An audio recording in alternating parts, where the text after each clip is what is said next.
వాళ్ళు ఏం చేస్తారు? దేవుడి చిత్తానికి లోబడుతూ సంతోషంగా ఉంటాం. మనకేం భయంలే, ఎందుకంటే మంచి కార్యం చేసేవాడికి ఆయన భయంకరుడు కాడు. నువ్వు మంచి చేస్తే నువ్వు భయపడక్కర్లే,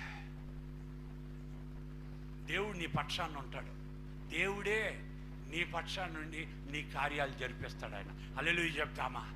దేవుడే నీ పక్షాన్ని నుండి ఏం చేస్తాడు? ఎవరిని మాట్లాడాలో వాళ్ళతో మాట్లాడతాడు, ఎవరిని ప్రేరేపించాలో వాళ్ళని ప్రేరేపిస్తాడు, ఎక్కడ ఏం చేయాలో చేస్తాడు. కారణం ఏంటంటే మన పక్షాన్న దేవుడు. అందుకే మనం ఎప్పుడూ కూడా మనకు ఒక మాట జాగ్రత్తగా వినమ్మా, మనం దేవుడికి భయపడుతున్నామా? హల్లెలూయా చెప్తామా? అని మంచి కార్యాలు చేస్తే మనం భయపడక్కర్లే, చిత్తం చేస్తే. అందుకే మొదటి యోహాను పత్రిక 5వ అధ్యాయంలో ఆ మాట రాస్తున్నాడు.